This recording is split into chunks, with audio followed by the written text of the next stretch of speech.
in this lecture we are going to discuss about the design of masonry structures, which is a part of your structural design 2 subject of the civil engineering course.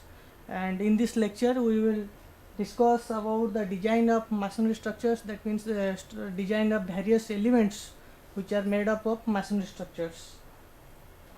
So in this introduction phase, a masonry structure is an assemblage of masonry units or blocks properly added together with mortar. That means mortar is a governing element.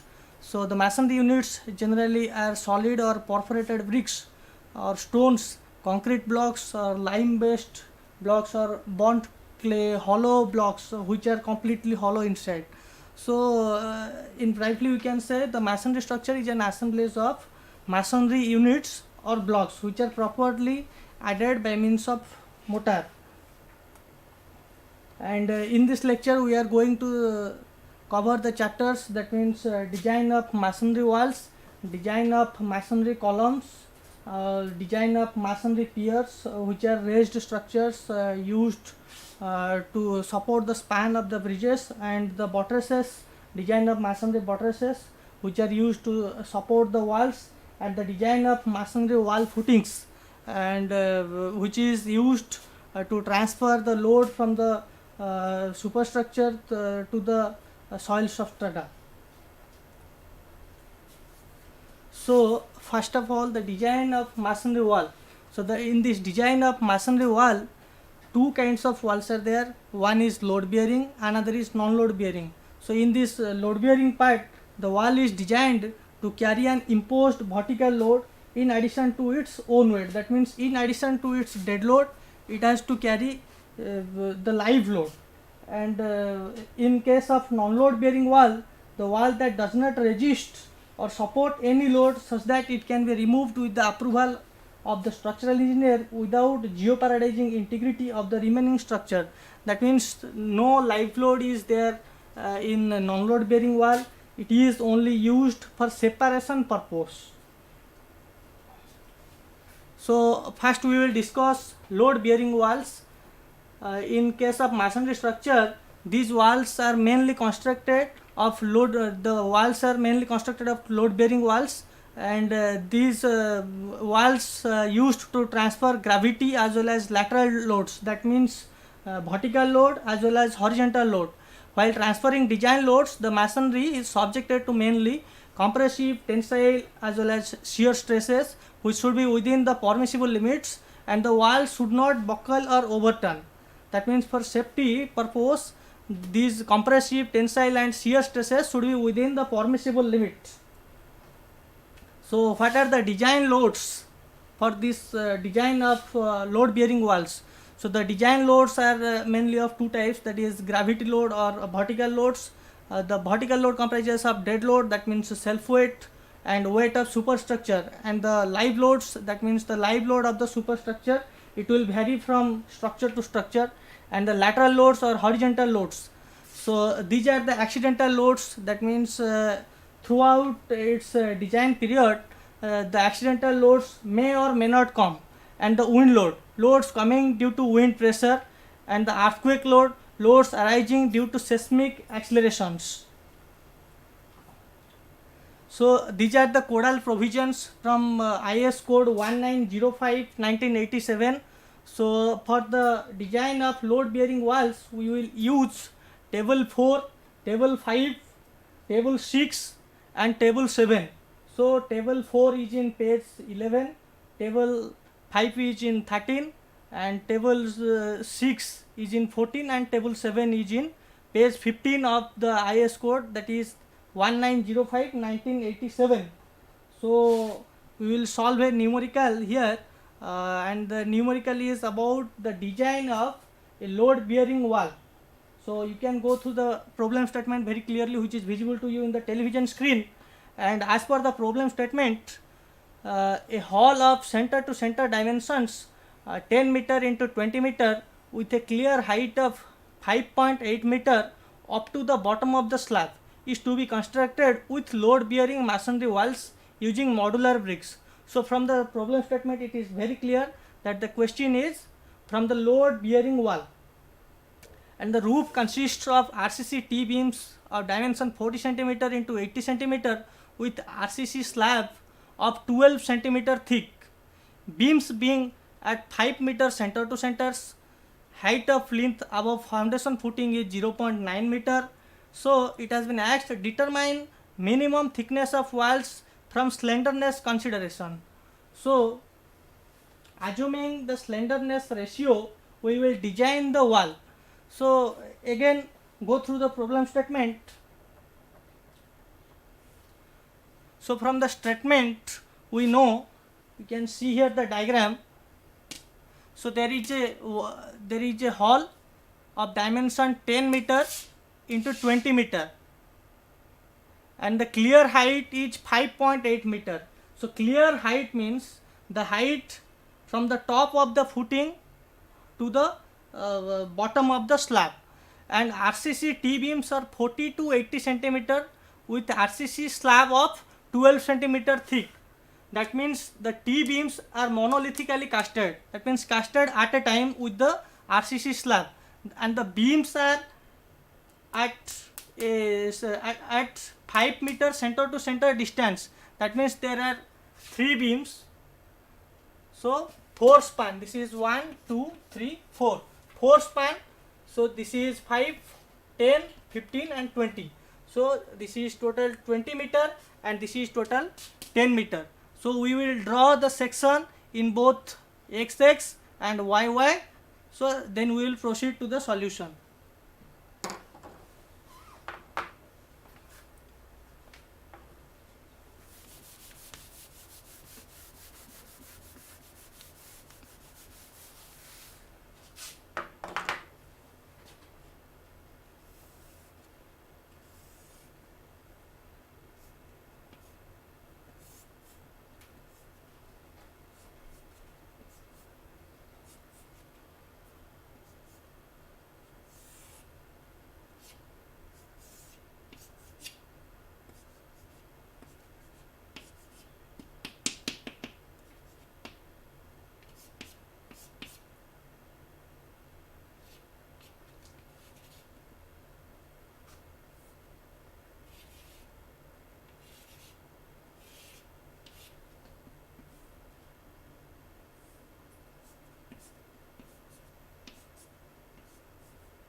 So I have drawn the section XX from the previous drawing, and in this you can see there are 3 T beams.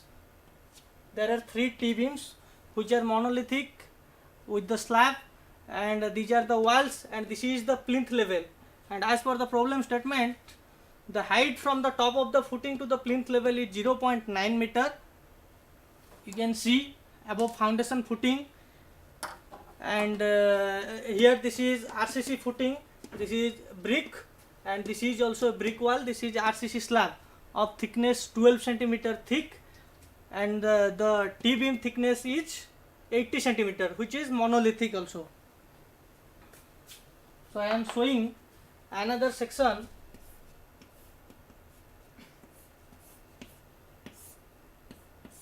which is section YY, and here this is the plinth level.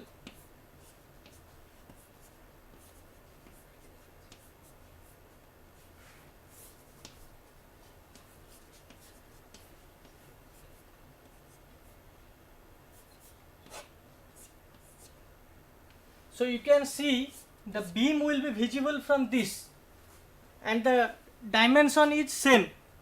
The dimension is same in both x axis and y axis. So we will now solve the problem. So first we have to calculate the long wall. So the long wall, and then we have to go to the short wall. So in the long wall, the height of the wall between center of supports, h. So how to calculate h? This h has been calculated using this table 4 of the IS 1905 1987 code. So how to calculate this h? So here 0.9. So 0.9 is the distance from the top of the footing to the plinth level. Then 5.8. 5.8 is the clear height as given in the question. And 0.12 is the slab thickness. You can see here 12 centimeter is taken in meter, that is 0.12 meter, and we have to deduct. What we have to deduct? That 0.8 by 2, that means this is 80 centimeter, this is 80 centimeter, and the code suggests that we have to take the distance from the mid, that means from the middle of this T-beam, as it is monolithic. So 0.9 plus 5.8 plus 0.12, and we have to deduct 0.8 by 2, and the result is coming 6.42 meter. So this is the height. So now we have to calculate the effective height of the wall. To calculate the effective height, we have to go to the table 4. So you can see in table 4, if we are considering the RCC floor or RCC slab, and in this case one end is fully restrained and another edge, another part is lateral restrained. So in this case the effective height of the wall will be 0.85 times the height. So in that formula we have replaced this h as 6.42 meter, and the effective height h is coming 5.457 meter, and the wall is supported by cross walls. That means you can see here one wall is crossing another, so we have to calculate the cross wall, and this cross wall dimension will be 2 times of this wall thickness. So the wall is supported by cross walls at each end, and the effective length of the wall is the center to center distance between the cross walls, and the code suggests in table 5 how to calculate the effective length of the wall. And you can see here where a wall is supported at each end by cross wall. So from the problem statement we know that the wall is supported at each end by cross wall, and for cross wall the effective length is 1 L. So you can see here the effective length is calculated as 20 meter. So now for slenderness ratio, the slenderness ratio with respect to height of the wall will govern the thickness, and the permissible slenderness ratio using cement mortar. You can see table 6 of your IS 1905 code, sorry, table 7. Table 7, the minimum slenderness ratio is 27. The minimum slenderness ratio, the maximum slenderness ratio is 27. So taking the maximum one, the slenderness ratio, it has been taken here that 27. So stiffness coefficient from table 6 is assumed to be Kn equals to 1, and the slenderness ratio is h by t into Kn. So h by t into Kn is 27. We have assumed this number. That means t from this equation, t is h by 27 into 1, which is coming 20.2 centimeter. So this is the thickness of the long wall we are calculating. So now we have to calculate the thickness of the short wall from that slenderness consideration.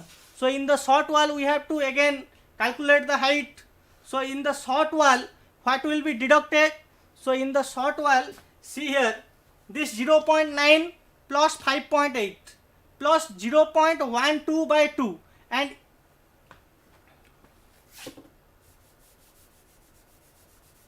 if I will draw section YY, this is the T beam.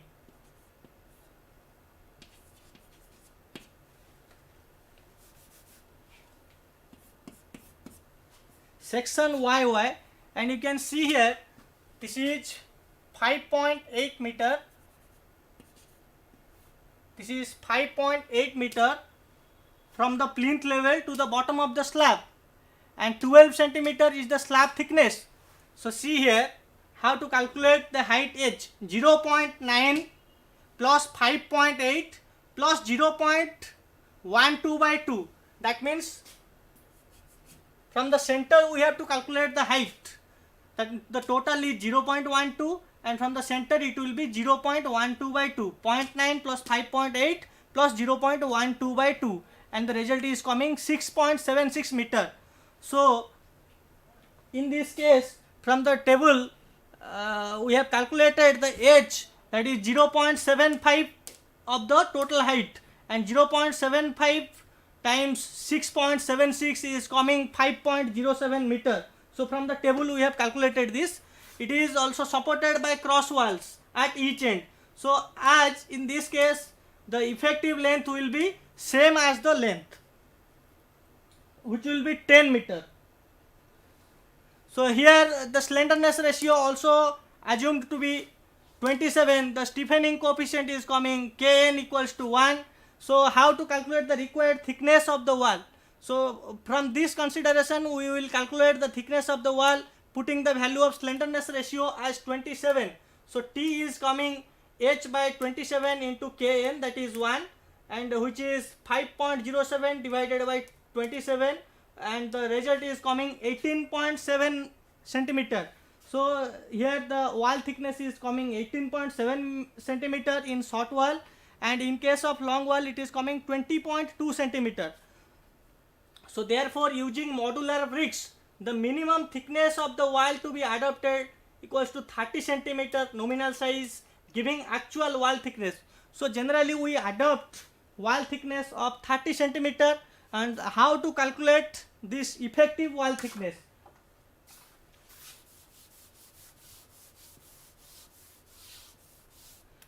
So in most of the cases in masonry construction we use English bond. So in this English bond of bricks,